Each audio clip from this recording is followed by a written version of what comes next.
Assalamu alaikum everyone. You're listening to the Legal Hour with me, Selena, and Mohammed. Bismillah. You are on Ramadan Radio, London 87.9 FM.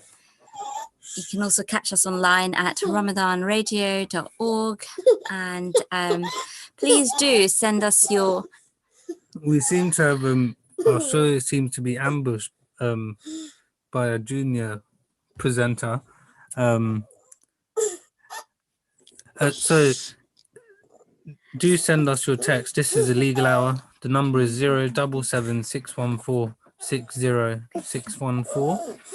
That's 077-614-60614. Apologies about the junior presenter. You're listening to the Legal Hour. We're just going to go over what we discussed last week. We talked a bit about how we got into law, what interested us, what happens at the police station, a bit about if you are arrested or if you are spoken to by the police, you should always elect to have free and independent legal advice. Those are some of the things we covered last week. We'll give an overview. And just the importance of having a solicitor and the pros of having a solicitor. I was just about to say the pros and cons, but I think it's more pros than there are cons. Because you don't have to pay for it. No, it's free. It's free, and it's, you know, you one question: if it's free, does that mean you'll get the quality of the advice will be not as good as if you were to pay someone privately? I mean, I think that's a common thought process that individuals do automatically kind of go through, or assume rather, but no, that's not correct.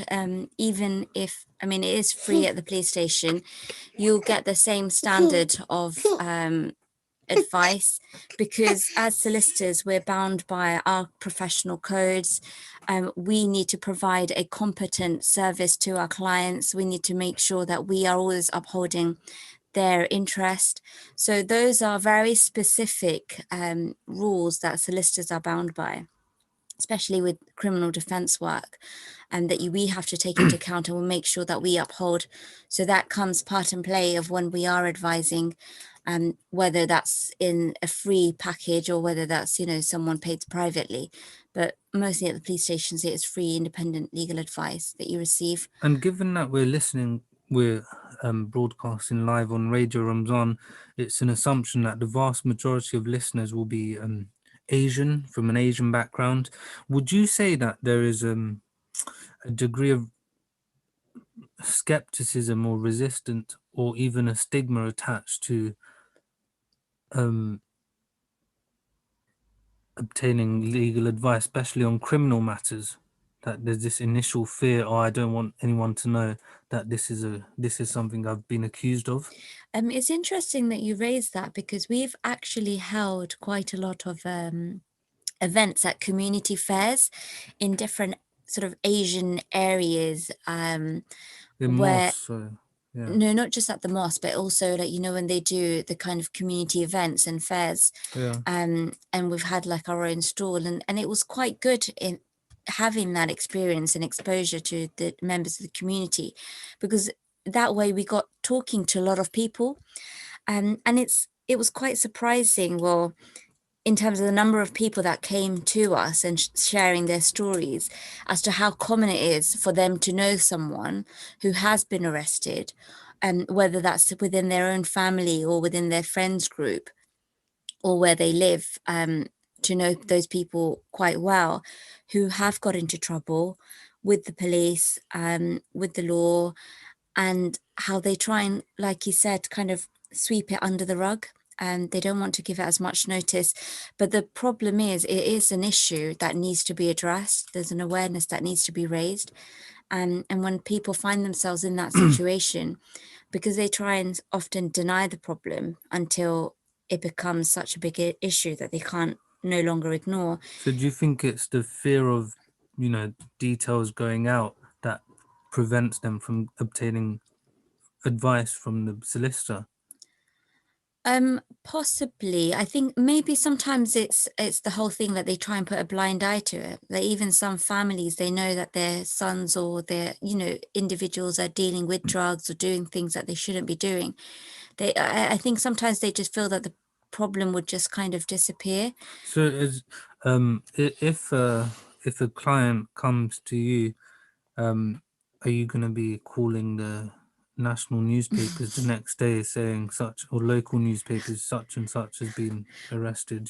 Put it on the front page. Yeah. No, again, I think it comes back down to our codes. So we've got codes where you don't, the information that you're given to by your client is strictly confidential, it's privileged, it's not something that you would disclose, not even to their own family members, unless you have the consent of that client, where they tell you in no uncertain terms that they're happy for you to discuss their matter with whoever it is in their family that wishes to discuss it with you. But unless you have that consent from your client, you wouldn't be disclosing anything.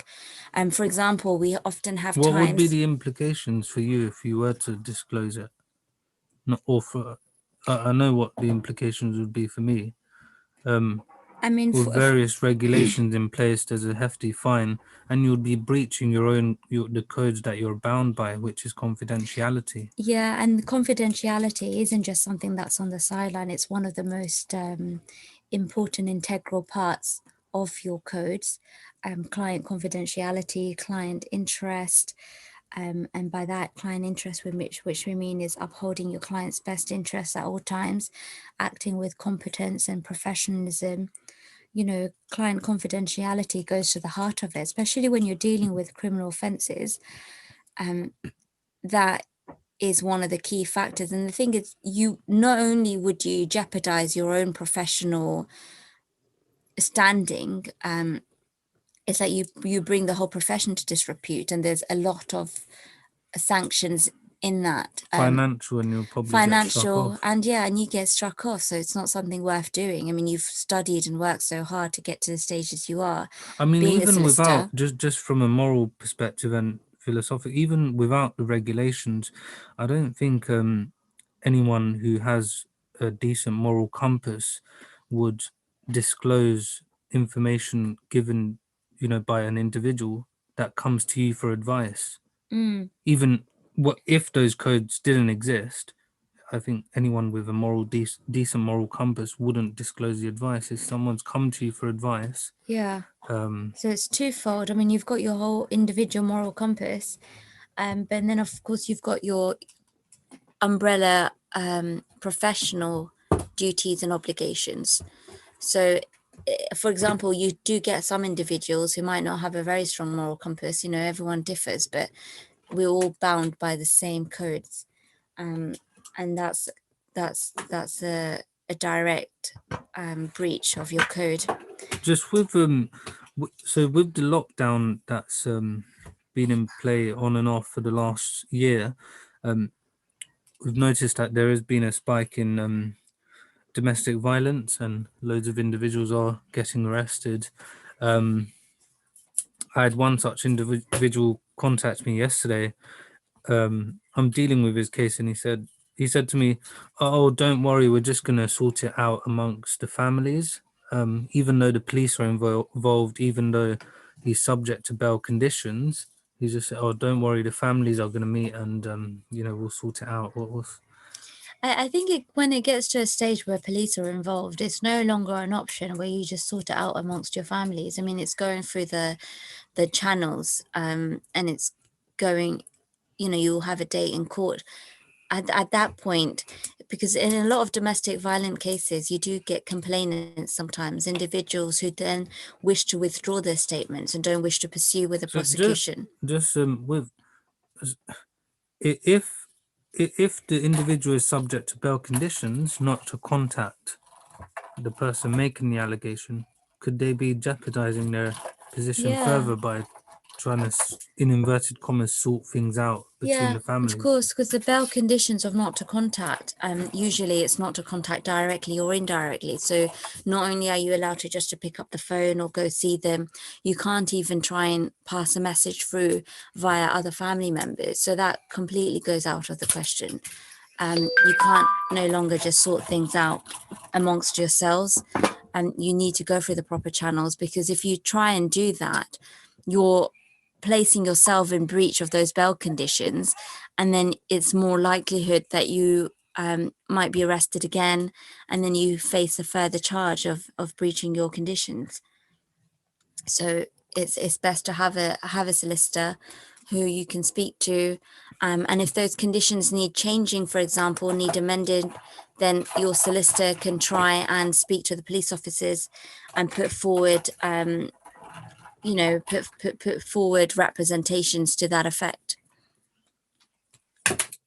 So in summary, always get a solicitor on board from the very beginning. The other interesting thing we find with domestic violence cases especially is you do get a lot of people who do initially report the allegation, who might even make a statement, so the person who's arrested gets interviewed and so on and so forth. But then the person who's made the allegation initially might then withdraw their statement and no longer wishes to pursue or support a prosecution. So what has been introduced in that interim is, if the police then decide there isn't much support evidentially, there might be no further action against that individual. But what they have introduced since 2014, I believe, is something called the domestic violence protection orders. So that serves as an interim sort of what it does is it has conditions whereby the individual that was arrested, they're bound by certain conditions where they still will not be allowed to contact, let's say, the victim, the complainant, and they can't go to the same address where they might be residing together. So they've got a number of conditions which they still need to comply with. And that can be in place for anything, a minimum of 14 days and a maximum of 28 days. And the main ethos behind that is just to give that kind of breathing space between the two individuals concerned, so that other support agencies can get involved and try and provide them with that assistance. And also, whether in that time the person who initially made the allegation then has a change of heart and then does want to support the prosecution. So it's something that they've introduced recently, because they have seen a lot of cases where, especially with domestic cases, where people do withdraw their statements and no longer support a prosecution. So it's something that they've introduced as a middle sort of ground to provide those supports. And they've got specific courts now who deal with those. And I was at court actually last week Friday, and one of the court staff I was speaking to has said there's been a real spike in domestic violence cases, and they've got 3 specific courts now which deal with just the domestic violence protection orders. And is that something you can also get free and independent legal advice for? Absolutely. And again, it's worthwhile getting the advice, because the lawyer would understand the actual legislation, what the conditions are that the court need to take into account when imposing the order. And basically there are 2 conditions that the court take into account. One is whether an act of violence has taken place or a threat of violence has taken place, and 2, whether there's a necessity to impose the order. And again, when you have a lawyer who's representing you, they'll be aware of what the police case is, what the application is, what your version of events are, and they can really put it to the test and put the submissions forward to the court. So as soon as we're moving into the courtroom and what happens at court, we've covered advice at the police station that it should always be, we should always undertake the option to have free and independent legal advice. Now, just moving on to what happens actually at court. So you would, if you're charged with an offence, depending on what you're charged with, all cases start in the magistrate's court. Whether it's a murder, whether it's a £5 theft, they all start in the magistrate's court. But the journey they'll take from there, from the magistrate's court, will be determined by the offence a person is charged with. So some offences are summary only, which means because they're not classified as so serious, they can only be heard in the magistrate's court. So the lifespan of that case is only at the magistrates. Yeah, and so those are cases, for example, theft, low value theft, criminal damage, low value, low level assaults, common assault, driving offences. These are all very minor offences, and their lifespan is in the magistrate's court. Then you have either way offences, which can be tried in the magistrate's court or a crown court. And in those cases, particularly, the person who's been charged with the offence actually has the option to decide where they want their case heard. So some people may decide they want their case heard at the magistrate's court. Others may decide that they would prefer for their matter to actually be taken all the way to the Crown Court. Of course, at the Crown Court, you're tried by a jury, so 12 ordinary members of the public. A case will take generally longer to prepare at the Crown Court, given the dates, and you have more time at the Crown Court, and you need to serve something called a defence statement, where you set out in sort of in skeleton what your defence is, what you're relying upon, and what further evidence you're seeking from the prosecution. Whereas the defence statement is optional. What would influence your advice? So basically, what are the advantages of both options, whether to have a case heard in the magistrate's court or a crown court? I generally tend to advise my clients that they have a better chance at the Crown Court, because you're being tried by 12 ordinary members of the jury who can listen to the evidence, and you've got a judge who's a learned judge who's well versed with the law. You'll more likely have solicitor advocates or barristers who again are very well versed with the law, dealing with your cases at the Crown Court. In the magistrate's court, you'll have solicitors who, again, you've got some amazing solicitors who can prepare and represent you at the court. But what you have is either a lay bench or you have a district judge. Sometimes you can find they're a lot more case hardened. For example, in the magistrate's courts, there's only certain category of offences that they deal with, and certain serious types of offence they deal with. Whereas in the Crown Court, you get a full range. It's like, you can deal anything from a murder, a kidnap, to a low level, offence. So for them, they see the full spectrum. Well, one of the obvious advantages of a magistrate's court is that you're going to get an outcome in your case a lot sooner. The lifespan is a lot shorter, so you won't have, you won't have it hanging over your head for a long period of time, which is the case with Crown Courts, because there's currently over 50,000 case backlog, so it could potentially take years for your case to come to a conclusion. Also, in the magistrate's court, you have really experienced magistrates, really experienced district judges. They're legally qualified, barristers or solicitors, and each magistrates that are not legally qualified but are giving up their valuable time to sit for no financial remuneration. They all have a legal advisor who's also averse with the law and will guide them as to what the law says in regards to specific matters. So in both situations, both the Crown Court and the Magistrates Court, there are obvious advantages and disadvantages as well. But those are all factors which you need to take into consideration. But you can also serve a defense statement in the magistrates court as well. But the lifespan is currently, there's a massive backlog in the Crown Court.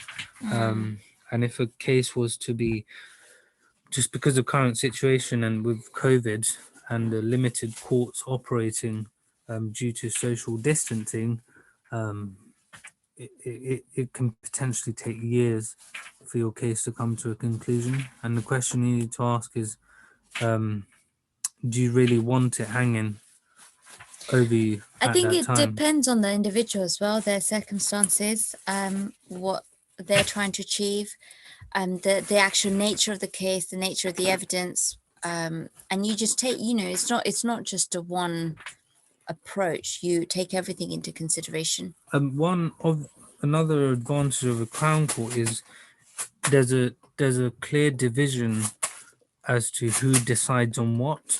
And what I mean by that is this. So you have in the Crown Court, the judge is known as the Tribunal of Law.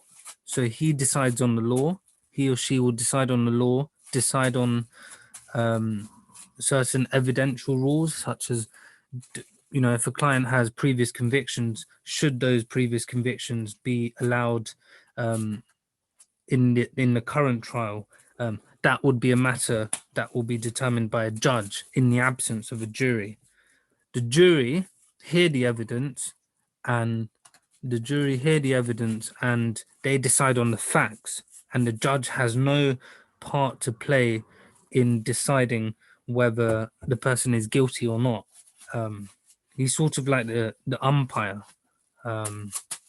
Whereas in the Mags Court, it's all fused, isn't it, into one? It's fused into one, yes. The magistrates, if it's a lay bench, if it's a district judge, he or she is a tribunal of fact and a tribunal of law. So they'll be deciding on both matters at the same time. The other thing is, sometimes you might want to raise a matter. For example, let's say the previous convictions issue, and it's the same tribunals, whether it's the same district judge or the same bench listening to that evidence, which they then are supposed to disregard and then carry on with listening to the case.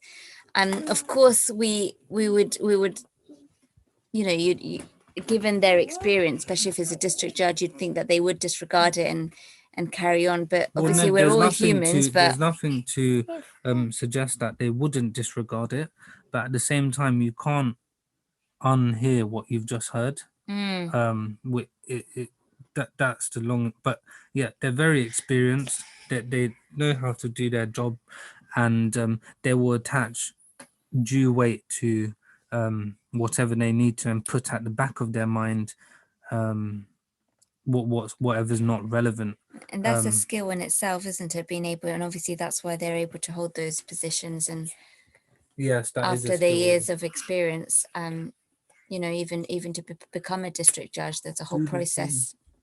But just to remind everyone again, you're listening to the Legal Hour with me, Selena, and my better half, Mohammed Bismillah, on Ramadan Radio, London 87.9 FM. We also have another third co-presenter who refuses to be anywhere else at the moment.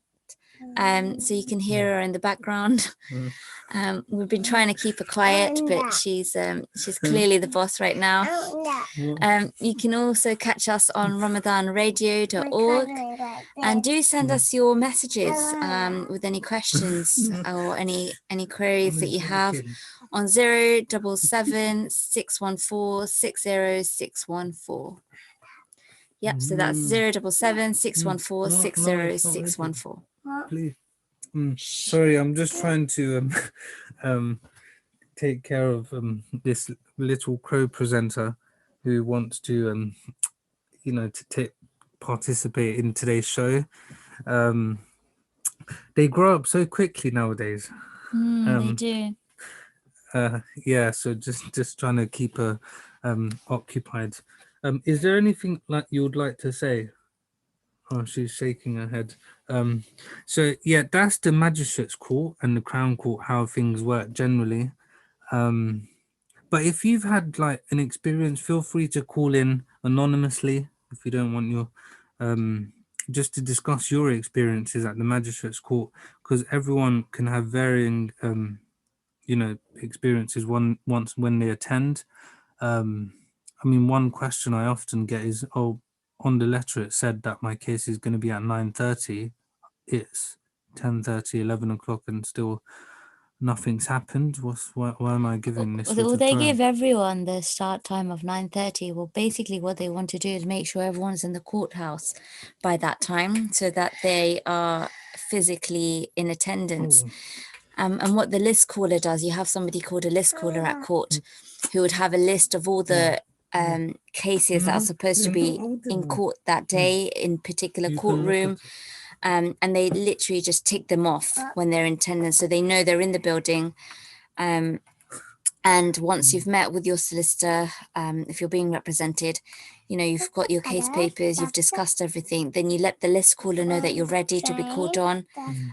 So it's as and when whoever's ready, but everyone is given the same time of attending at 9:30. And then it's when you're ready. There are some people who go unrepresented because of course they don't want to have a solicitor present. So they would, it depends on the hearing. If it's a first appearance, there's a first time after just being charged, you're attending court. That's called the first appearance. So again, it depends on the type of case that you have, where your case is going, the life of that case. Some cases end at the first appearance, so you'll be sentenced there and then. What was your first experience like in the magistrates court the first time you went? Not as a defendant, of course. And no, I think if I went as a defendant, then I wouldn't be able to carry on practicing as a solicitor because we're not allowed to have any criminal records. I don't think I'll be able to represent you. No, there'll be a conflict of interest. Yeah. But your first. Do you know, that's interesting. I was reading because I recently did a course. So Mohammed's a solicitor advocate, which means he's got the high rights of audience to go to the not only can he go to the magistrate's court, because in criminal defense, as soon as you qualify, to that, but you can. The thing is, Selena she has more years post qualification experience, so I'm her apprentice. Because I don't have as much experience as her. No, I mean, I qualified earlier. Yeah, but I think he caught up because I took a year out on maternity leave. So we've kind of even on our daughter's birth certificate, her job title is solicitor. Mine is trainee solicitor. So clear the divide and whose role is what was set at a very early stage. But I'm currently a solicitor and Mohammed is a solicitor advocate. And so basically he's got more authority than I do in terms of the courts that he's able to go to and the kind of work that he can undertake. I haven't told Selena this yet. I only did that course just to sort of catch up and just to put myself in a stronger position. but no, Mohammed's really good because a lot of people that we have come across, obviously in the profession, that you learn or that okay, they also have higher rights of audience, but very few actually practice it, which is a shame. Not a lot of solicitor advocates actually utilize their higher rights of audience, so they don't actually go to the Crown Court or go to the Court of Appeal. They don't actually do that. They just have it as the title, which each to their own. But Mohammed is I mean, I would say amazing. He's already but that might be biased. But no, he's good in the sense that he does use his higher rights, so he has started going to the Crown Court and dealing with a lot of cases there. In fact, just before our radio program started, he had a Crown Court hearing at 10:30. So, and given that a lot of things can take place remotely, so he had to do that remotely from home. So there's a solicitor advocate, and a barrister. Yeah, so over the years, the lines have become quite blurred. So a solicitor, in analogy, is like your GP, so your general practitioner that you'd go to. I came up with. So they have I remember even in law school they kind of gave us that analogy. So it's I like came up with the example. Yeah. So it's like your GP, so your general practitioner who you go to with all your initial aches and pains and so on.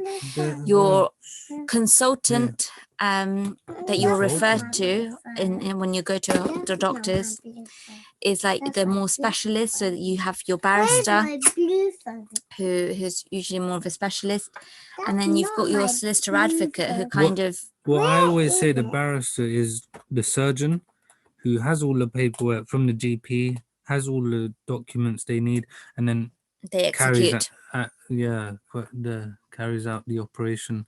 The solicitor advocate is floating. He's floating between the two. Yeah. And he can carry out both roles and appreciate things from both perspectives. So from the paperwork perspective and from the actual, in our analogy, operating theatre perspective. So their experience is a lot more diverse. And now you do have barristers with direct access as well, isn't it? Where they take on the papers and they deal with they deal with the prep as well, do they? Yeah, with direct access. They deal with the preparation. So again, it's almost like they're taking on that kind of solicitor advocate role where they're still the surgeons, and they're doing the initial diagnosis and the prep. Yeah, a solicitor advocate is more senior because they can appear at more courts. They can appear at all the courts, the Crown Court, Court of Appeals, Supreme Court, whereas a solicitor can only appear in the lower courts. So like the Mags Court, the Family Courts, the County Court. So those are the types of courts they can appear in. Yeah, I don't know if it's about seniority. I mean, even with a barrister or a solicitor, it's not more about seniority. It's more about what your role in terms of what it encompasses and the extent of that role. So, for example, a barrister normally wouldn't be dealing with like the preparation of a case, and they do more in terms of the advocacy at the court and presenting that case, but your solicitor is the one who puts the case together. They put in the whole framework, they do all the chasing, they're the one that builds the case and presents it to the barrister, then the barrister presents it to the court. Imagine it like you have a battlefield and you have one of those what are they called, they fired this in when the Duke of Edinburgh on his funeral, those big cannons, and they load it with the big barrel, the bullet, and then they fire it. So the solicitor prepares the ammunition, cannon.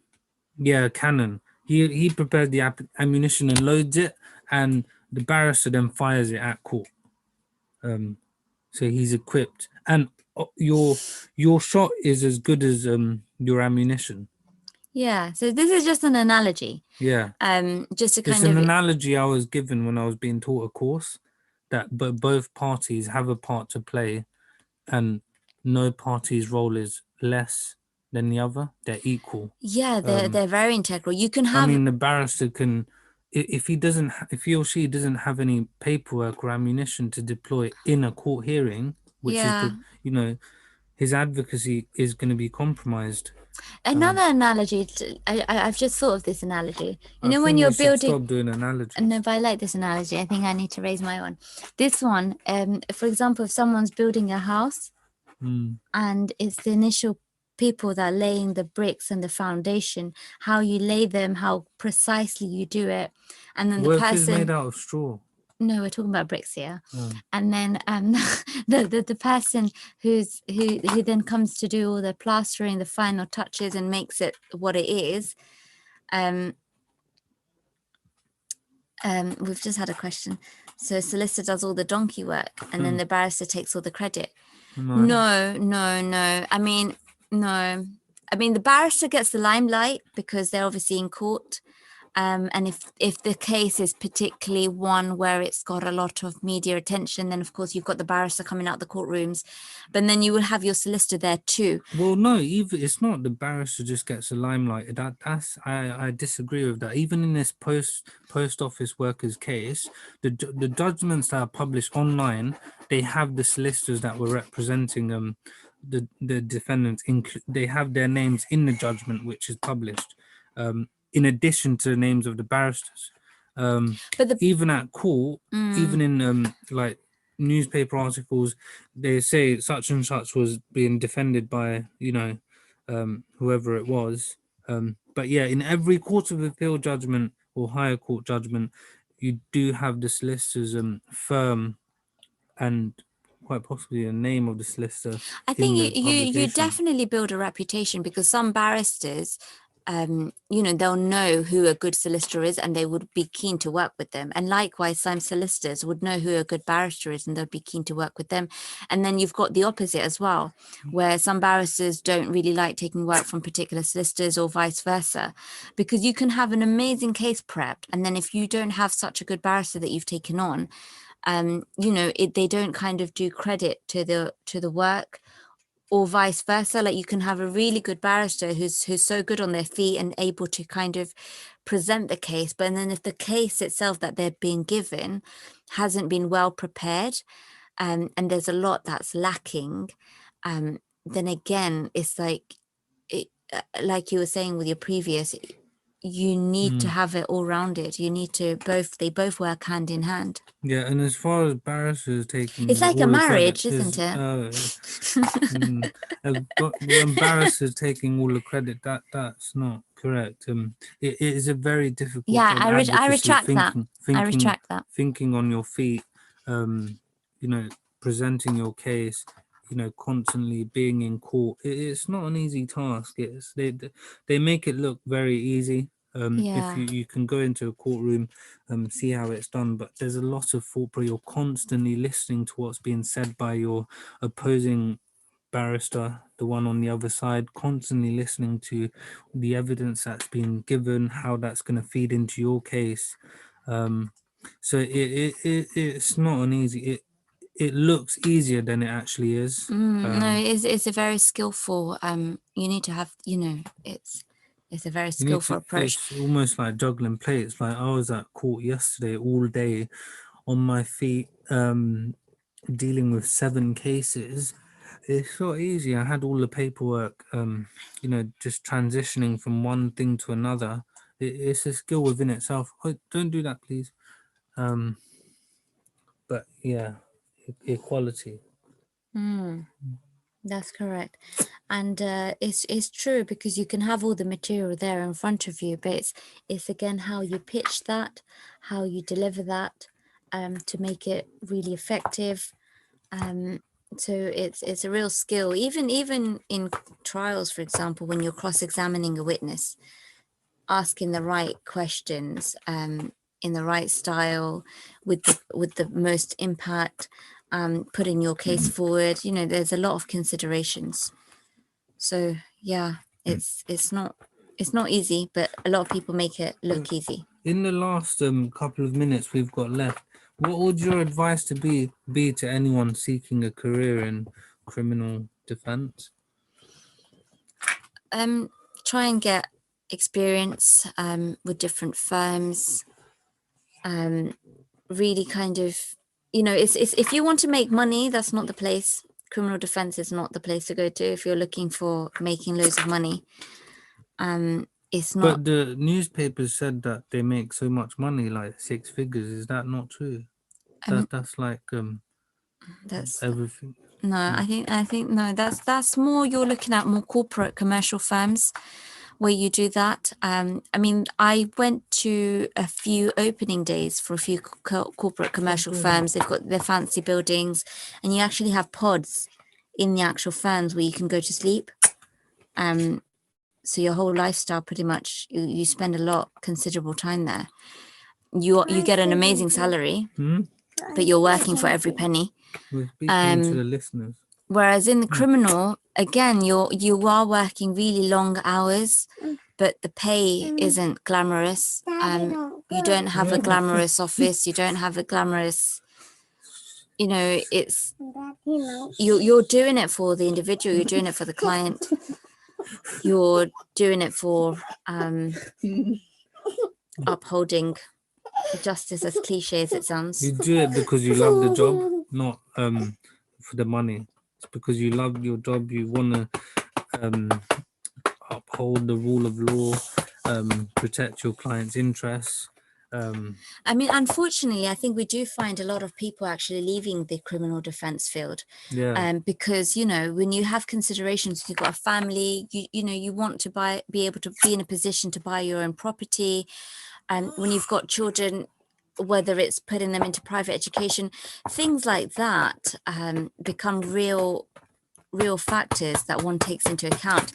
And in a job where you don't really have a pay rise, you don't really have a great salary, not one you can just go out and think, you're going to have a lot of savings and so on from. So a lot of people we are seeing in the profession who are leaving the profession and joining the Crown Prosecution Service, where they have a better pay, joining other sectors, so moving away from crime. So you don't actually have that many young criminal defense solicitors now. But equally, there are, because crime is very interesting. It's a very interesting area of law. I remember you were on a course with someone who came from a corporate firm and he wanted to go into criminal law. Yeah, so I did. Big salary. I did a course recently to try and get my high rights, but and there was someone there who was also doing their high rights, and it was interesting because that individual doesn't actually practice crime, and is actually working in the corporate field, but he was saying that he actually misses crime, because of the whole interesting cases and the range of work that you get, and the kind of academic arguments that you can have, as well as the practical high rights. Putting it into practice. I'll come to that. So it's that he's now trying to come to crime. So, and then I think he's in a position where he does have the money, and yeah, he's doing it more out of passion, which a lot of people do. Higher rights, basically, when we're saying you have the higher rights of audience, so that's what allows you to turn into a solicitor advocate. So it's that hybrid role. Turn into.